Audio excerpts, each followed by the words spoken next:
Hello বন্ধুরা, তোমরা সবাই কেমন আছো? আশা করছি তোমরা সবাই ভালো আছো। আমিও খুব ভালো আছি। এটা আমার ফার্স্ট ব্লগ। যদি কোনো কিছু ভুল বলে থাকি তাহলে আপনারা আমাকে ক্ষমা করে দেবেন। এই যে সকাল সকাল ঘুম থেকে উঠে চলে আসলাম বোন আর আমি আর দিদিমা মিলে ওই বাগানে যাব, কচু বাগানে। দিদিমাদের কচু খেতে অনেক কচু হয়েছে। এই যে ব্রাশ করতে করতে বোন আর আমি চলে যাচ্ছি, আর ও ক্যামেরা করছে।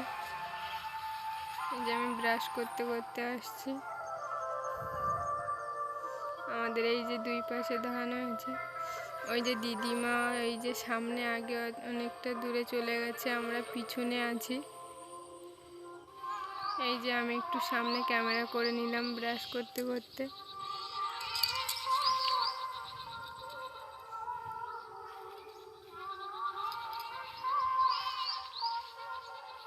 তারপরে এই যে বোন তো আগে চলে গেছে। এখানটায় সামনে একটু গর্ত গাছে, আমি তো যেতেই পারছি না, ওরা তো লাফ কেটে চলে গেছে। বোন তারপরে উঠে বলছে, আমি হাত ধরতে চলে এসছে। আমি তো ভয়ে হয়ে বলছি, না তুই সর, আমি একাই লাফ কেটে চলে যাচ্ছি। তারপরে এই যে কি কষ্ট করে চলে আসলাম।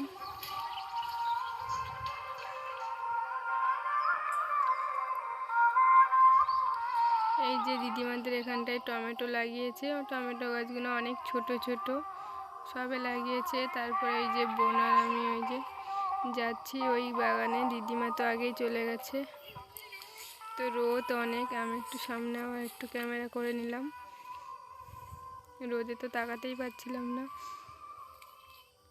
ওই যে দিদিমা কচুরমুখী তুলছে, দিদিমাকে বলছিলাম যে দিদিমা দাও তুমি আমাকে, আমি একটু কচুরমুখী তুলি। তা দিদিমা দিয়ে দিল। এই যে আমি একটু কচুরমুখী তুলছিলাম। কোদালটা অনেক ছোট, তাই একটু তুলতে অসুবিধা হচ্ছিল। তাও এই যে আমি একটু কচুরমুখী তুলে নিলাম।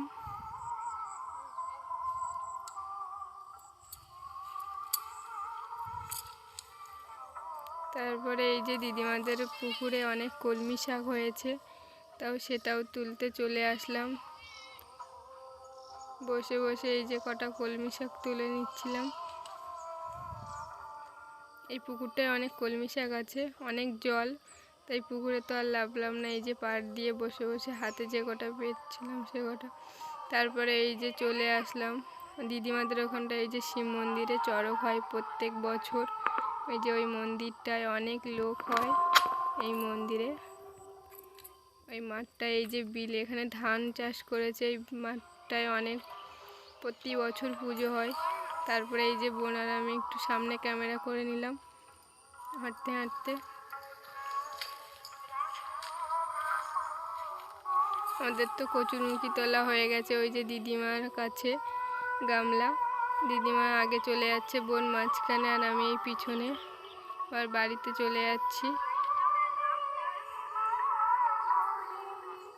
যা মাসির মেয়ে। তারপরে এই যে পুকুরে, কাকিমাদের পুকুরে অনেক হাঁস এই চড়ছে জলে। ওই যে দিদিমা আগে আগে কতটা দূরে চলে গেছে, আমি এই পিছনে আছি।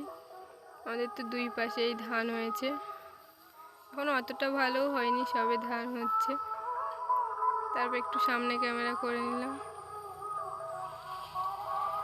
দিদিমারা আগে যাচ্ছে, বোন মাঝখানে আর আমি পিছনে আছি, আর ও ক্যামেরা করছে। এই রাস্তাটা অনেক সরু, তো ওই জন্য একটু যেতে অসুবিধা হচ্ছে। আর এই যে পাশ দিয়ে ভিন্ডি গাছ। তারপরে এই যে কলা গাছে চলে আসলাম। দিদিমাদের এই যে কলা গাছে কলার কাঁদি হয়েছে। এটা কি কলা আপনারা কমেন্টে জানাবেন। এক কাঁদি দু কাঁদি হয়েছে কলা। তারপরে বোন আর আমি চলে আসলাম এই যে তালের শাঁস খাবো বলে।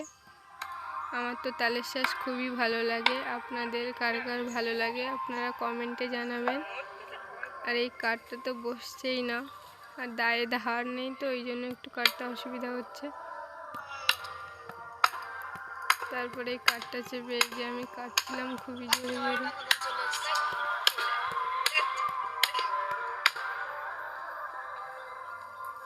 আমার তো তালের শাঁস খেতে খুবই ভালো লাগে। যে কাটা হয়ে গেছে, আমি তো দা দিয়ে তুলছিলাম। বোন বলল যে না তুমি খুন্তিটা দিয়ে তোলো। তারপরে এই যে আমি খুন্তিটা দিয়ে তুলছিলাম।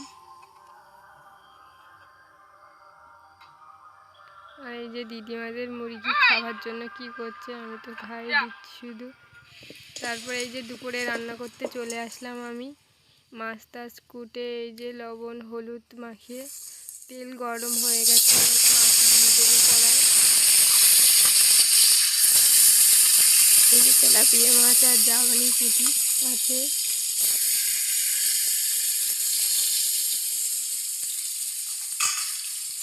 মাছগুলো একটু লাল লাল করে ভেজে নিলাম।